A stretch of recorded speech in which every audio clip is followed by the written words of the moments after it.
আসসালামু আলাইকুম, আপনাদের সবাইকে স্বাগত জানাচ্ছি এখনকার আলোচনায়। আপনাদের সঙ্গে আছি আমি সিরাজুল ইসলাম। দর্শক, মার্কিন বিমানবাহী রণতরী আব্রাহাম লিঙ্কনে নাকি সেনাদের ভেতরে সংঘর্ষে 7 জন নিহত এবং বেশ কয়েকজন আহত হয়েছে।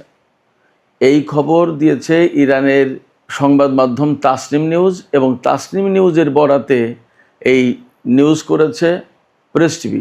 এছাড়া টাইমস অফ ইন্ডিয়াও এই নিউজ দাবি আকারে প্রকাশ করেছে, অর্থাৎ অমুক সূত্র দাবি করেছে, এইরকমভাবে করেছে।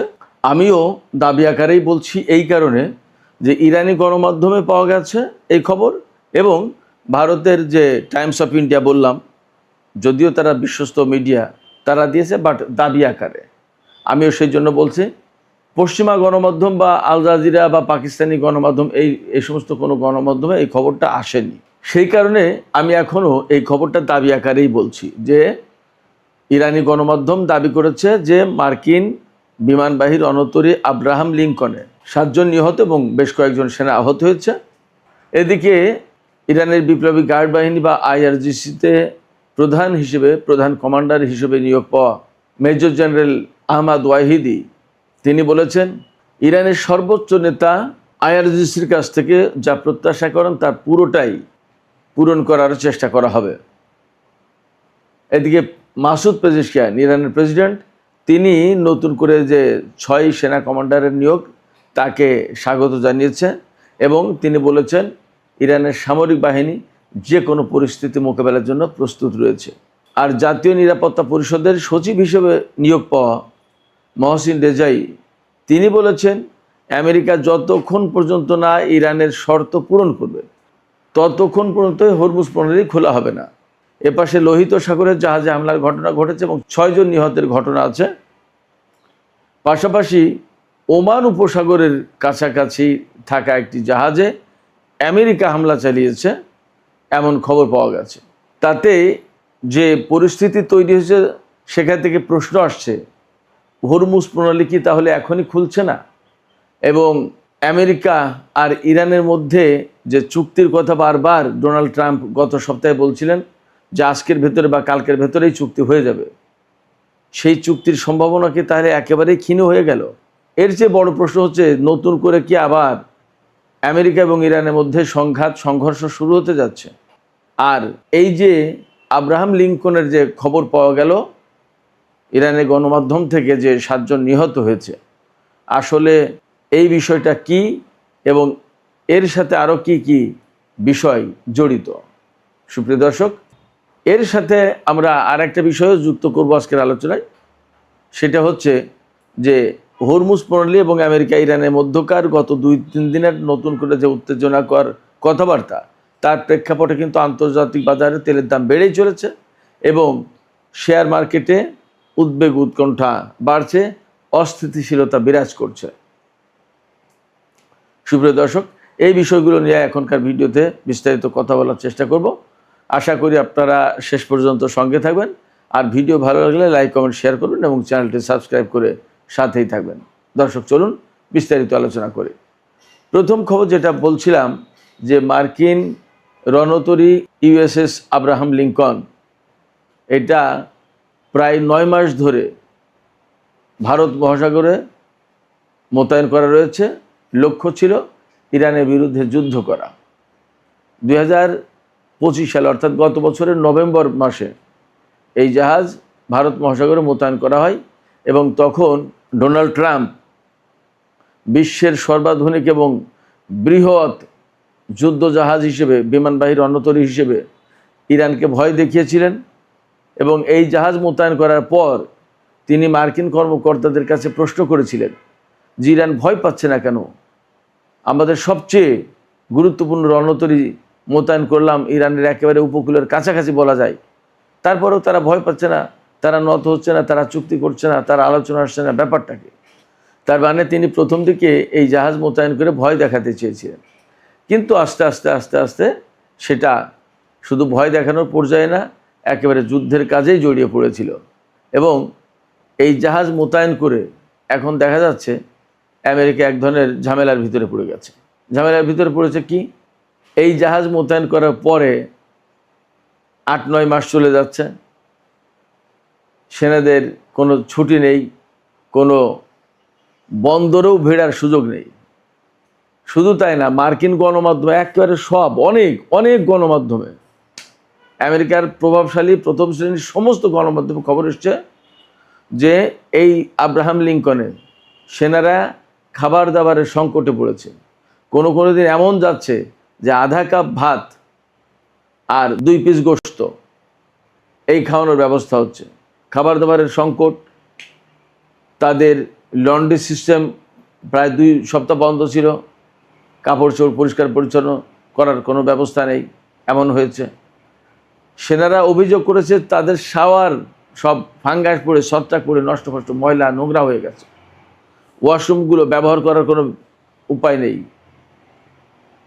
দীর্ঘদিন ব্যবহারের ফলে, দীর্ঘদিন সমুদ্রে থাকার পরে এগুলো পরিষ্কার পরিচ্ছন্নতা করার কোনো ব্যবস্থা নেই, মানে রেগুলার নেই। 8-9 মাস ধরে একটানা মোতায়েন।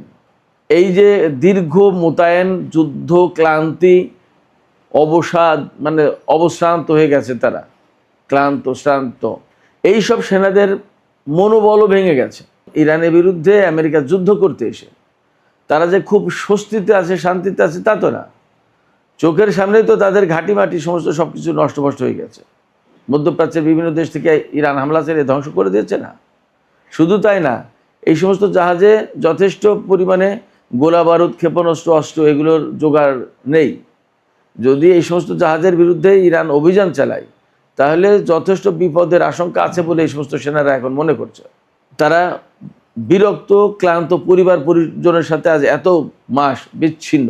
এমনকি নিত্য প্রয়োজনীয় যে সমস্ত জিনিসপত্র, সাবান, ডিওড্রান্ট, তারপরে আপনার টুথপেস্ট, এগুলো ঠিকমতো জাহাজের সেনারা পাচ্ছে না। জাহাজে অনেক সময় গরম পানির কোনো ব্যবস্থা নেই। পরিবার পরিজনের সাথে মেইলে অর্থাৎ যোগাযোগ করবে, সেই যোগাযোগের ব্যবস্থাও ঠিকমতো থাকে না, ডিসরাপ্ট হয়। আর নৈতিক মনোবল তো একেবারেই ভেঙে পড়েছে। এমনকি সম্প্রতি এমন খবরও বের হয়েছে, আমি সেটাও দাবি আকারেই বলছি, আমি বলছি না নিশ্চিত খবর, বাট এমন খবর বের হয়েছে যে এই আব্রাহাম লিঙ্কন থেকে এক সেনা সাগরে লাফ মারতে চেয়েছিল, অর্থাৎ আত্মহত্যার চেষ্টা চালিয়েছে।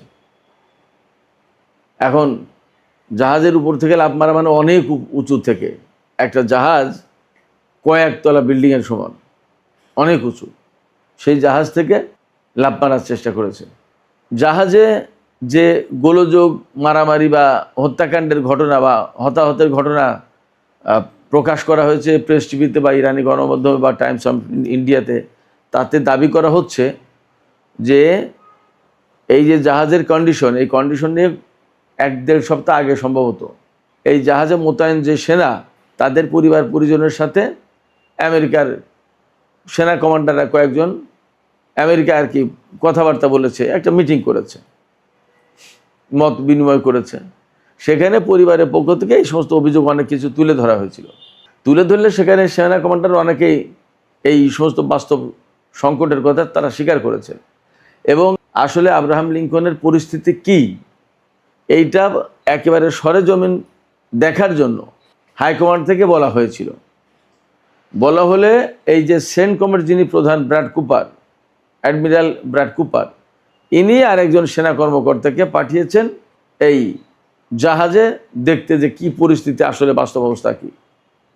তো সেই সেনা কর্মকর্তা এসে এখানে যখন সেনাদের বাস্তব অবস্থা, জাহাজের পরিস্থিতি বোঝার চেষ্টা করেছেন, জানার চেষ্টা করেছেন, আলাপ করেছেন, এই আলাপ এই জানা বোঝা করতে গিয়েই কিছু সেনা উত্তেজিত হয়ে পড়ে খেপে যায় এবং এখানে তীব্র বাকবিতণ্ডার সৃষ্টি হয়। চরম বাকবিতণ্ডার এক পর্যায়ে হয়তো মারামারি, হাতাহাতি, এবং শেষমেশ সেখানে নাকি ধারালো ছুরি, বিভিন্ন অস্ত্র এগুলো নিয়ে মারামারি, সংঘর্ষ হয়েছে। আমি জানি না কীভাবে কি হয়েছে, বাট দাবি যেটা, সেখান থেকে হয়তো এরকমভাবে বলা যেতে পারে যে মারামারি হয়েছে। তখন মারামারির পরে হয়তো উত্তেজনা, এক পক্ষ হয়তো সেনা অফিসারের পক্ষ নিয়েছে, আরও কিছু লোক হয়তো এদের বিরুদ্ধে নিয়েছে, অর্থাৎ একটা বিদ্রোহ, গোলমাল এরকম যদি হয়ে থাকে, এগুলো হওয়ার পরে কি হয়েছে, মারামারি, হাতাহাতি এক পর্যায়ে জাহাজের হয়তো বিভিন্ন ফল কাটা, খাবার দাবার, রান্নাবান্না অনেক কিছুতেই তো ছুরি ছাড়ি বিভিন্ন রকমের যন্ত্রপাতি, অস্ত্রপাতি অনেক কিছুই থাকতে পারে। হয়তোবা সেনাদের আত্মরক্ষার জন্যও তো অনেক সময় অনেক কিছু ব্যবহার করা হয়। এই রকম অস্ত্র নিয়ে বা ছুরি নিয়ে পাল্টাপাল্টি মারামারি, সংঘাত, সংঘর্ষ এবং তাতে 7 জন নিহত এবং অনেকে আহত হয়েছে, খবরে দাবি করা হয়েছে। আমি আবারও বলছি, ব্যাপারটা যদি তাই হয় এবং এই খবর যদি সত্য হয়, তাহলে আমেরিকার ইতিহাসে এটা একটা বিরাট নেতিবাচক ঘটনা হয়ে গেল, যেখানে মার্কিন সেনাবাহিনীর শৃঙ্খলা এবং তাদের উচ্চ সক্ষমতা, তাদের ক্যাপাবিলিটি, যেখানে ভুবন বিখ্যাত সবাই আলাদা রকমের সমীহ করতো সবাই, সেই জায়গায় আব্রাহাম লিঙ্কনের এই সংঘাত, সংঘর্ষের ঘটনা, হতাহতের ঘটনা যদি ঘটে থাকে, তাহলে নিঃসন্দেহে অনেক বড় নেতিবাচক খবর মার্কিন বাহিনীর জন্য। এবং মার্কিন বাহিনীর ব্যাপারে অনেকেই ধারণা করছে বা অনেকেই বলছেন, এভাবে বিশ্লেষকরা, যে মধ্যপ্রাচ্যে ইরানের সাথে যুদ্ধ করতে এসে আমেরিকার বাহিনীর অনেক কিছু দুর্বলতা প্রকাশ হয়ে পড়ছে। এবং আব্রাহাম লিঙ্কনের এই ঘটনা যদি ঘটে থাকে, তাহলে সেই দুর্বলতারই একটা বড় প্রকাশ্য রূপ এই সংঘর্ষ, সংঘাতের ঘটনা। ইরানও এখানে একটা কৌশল নিয়েছে, তারা কিন্তু খুব সহজে যুদ্ধ শেষ করছে না এবং আমেরিকাকে এই কৌশলের ভিতরে ফেলেছে। ইরান চাইছে যুদ্ধ দীর্ঘমেয়াদী করতে, যাতে মার্কিন সেনারা অবসাদগ্রস্ত হয়ে পড়ে, ক্লান্ত হয়ে পড়ে এবং তারা এক পর্যায়ে যুদ্ধের ব্যাপারে বিতৃষ্ণ হয়ে পড়ে, যুদ্ধ আর করতে চাইবে না, এরকম একটা পরিস্থিতি তৈরি করবে। এবং আস্তে আস্তে মনে হয় সেই দিকে যাচ্ছে, কারণ আরব দেশগুলোর মার্কিন ঘাঁটিগুলো প্রায় ধ্বংস করে ফেলেছে ইরান। এখন জাহাজ থেকে যুদ্ধ করা ছাড়া আর কোনো উপায় নেই, কিন্তু জাহাজ থেকে যুদ্ধ করে খুব একটা লাভ হবে না। লোহিত সাগর দিয়ে আমেরিকার কোনো জাহাজ আসতে পারবে না, আসতে হলে পুরো আফ্রিকা মহাদেশ ঘুরে আসতে হবে অথবা এশিয়া প্যাসিফিক থেকে নিতে হবে। কিন্তু ওপাশে চীন, উত্তর কোরিয়ার চাপ আছে, তাহলে কি করবে? সেক্ষেত্রে আমেরিকা এই ইরান যুদ্ধ করতে এসে আসলেই এক রকমের মারাত্মক ফাঁদে পড়েছে, এক বিপদে পড়েছে। এই জায়গা থেকে এখন তারা না পারছে বেরিয়ে যেতে, না পারছে যুদ্ধ করতে। এর ভেতরে ডোনাল্ড ট্রাম্পের মতো একজন ব্যক্তি, যিনি কখন কোনটা বলেন আসলে তা বোঝা মুশকিল।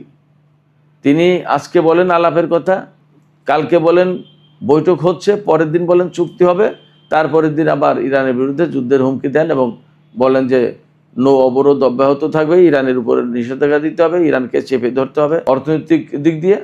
ইরানও বলছে যে ঠিক আছে, অর্থনৈতিক চাপ দিয়েই যদি আমাদেরকে কাবু করতে চাও, তা ঠিক আছে দাও এবং তোমরা যুদ্ধ করো, যুদ্ধ আমরা সহজে ছাড়ছি না। এবং যুদ্ধের নতুন করে আবার প্রস্তুতি নিচ্ছে শোনা যাচ্ছে ইরান।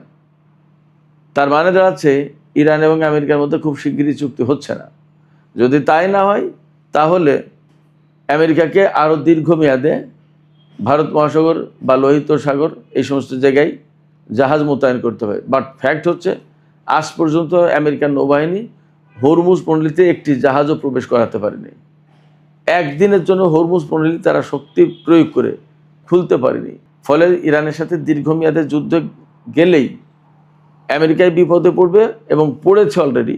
এর আগে আমরা জেরাল্ড আর ফোর্ডের কাহিনী জানি। জেরাল্ড আর ফোর্ড আব্রাহাম লিঙ্কনের চেয়েও বড় এবং আধুনিক।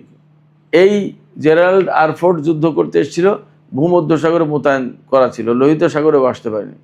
সেই জাহাজ বলা হয় লন্ডন থেকে আগুন লেগে 200 সেনা আহত হয়েছিল এবং সেই সেনাদের চিকিৎসা করানোর জন্য নিয়ে গেছে গ্রিসের ক্রিট দ্বীপে এবং সেই জাহাজ এক পর্যায়ে নাকি আমেরিকায় চলে গেছে। আবার কখনো কখনো বলা হয় যে গ্রিসের কোনো ডকইয়ার্ডে সেই জাহাজ মেরামত করা হচ্ছে, নানান রকমের কথা আছে।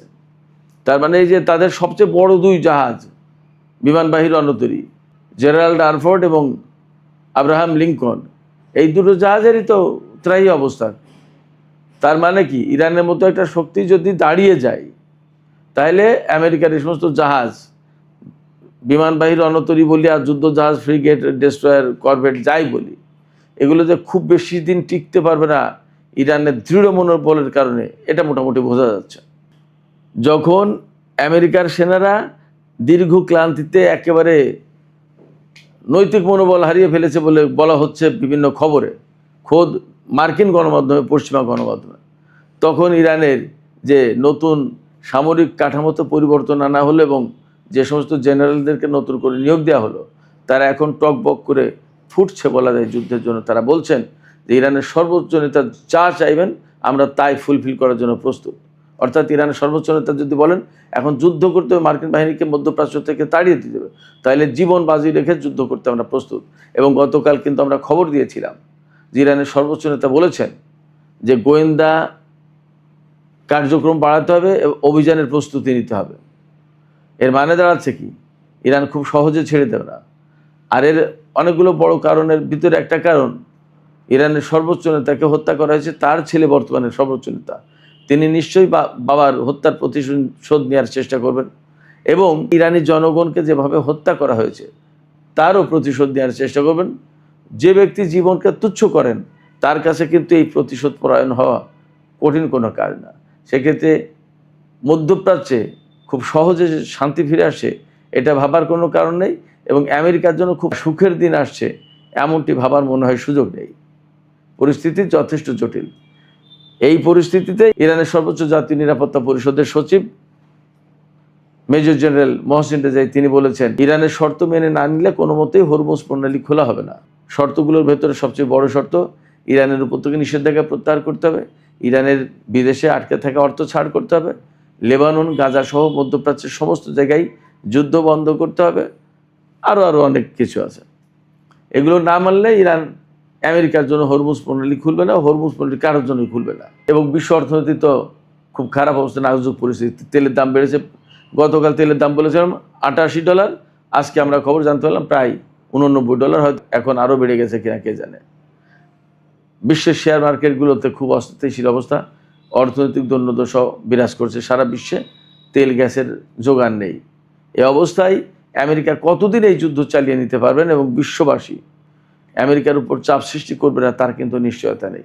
সেক্ষেত্রে একথা অবশ্যই বলা যাচ্ছে, আব্রাহাম লিঙ্কনে 7 জন সেনা মারা যাক না যাক, আব্রাহাম লিঙ্কনের সংঘর্ষের ঘটনা ঘটুক বা না ঘটুক, পরিস্থিতিতে আমেরিকার অনুকূলে নেই তা বলা যাচ্ছে। সুপ্রিয় দর্শক, আজকের আলোচনা এখানে শেষ করতে চাইছি। আলোচনা শেষের আগে আপনাদের মতামত জানতে চাওয়া, আপনারা কি মনে করছেন আব্রাহাম লিঙ্কনের যে ঘটনার খবর পাওয়া যাচ্ছে সেই ঘটনার সত্য মিথ্যা যাই হোক, আসলে যা পরিস্থিতি তা তো এমনটা মনে হচ্ছে যে এইসব সেনা তারা আর যুদ্ধ করার মনোবল রাখছে না, বরং তারা যুদ্ধ করার মনোবল হারিয়ে ফেলেছে। আপনাদের কি তেমনটি মনে হচ্ছে? আপনাদের কি মনে হচ্ছে যে আরও 2-4 মাস 5 মাস যদি যুদ্ধ করতে হয়, সেই যুদ্ধ টেনে নিয়ে যাওয়ার অবস্থা আছে আমেরিকার সেনাদের? তাদের যে মনোবলের যে পরিস্থিতি আমরা দেখতে পাচ্ছি। আপনাদের মতামত জানিয়ে কমেন্টে লিখতে পারেন। আর ভিডিও ভালো লাগলে লাইক কমেন্ট শেয়ার করবেন এবং চ্যানেলটি সাবস্ক্রাইব করে সাথেই থাকবেন।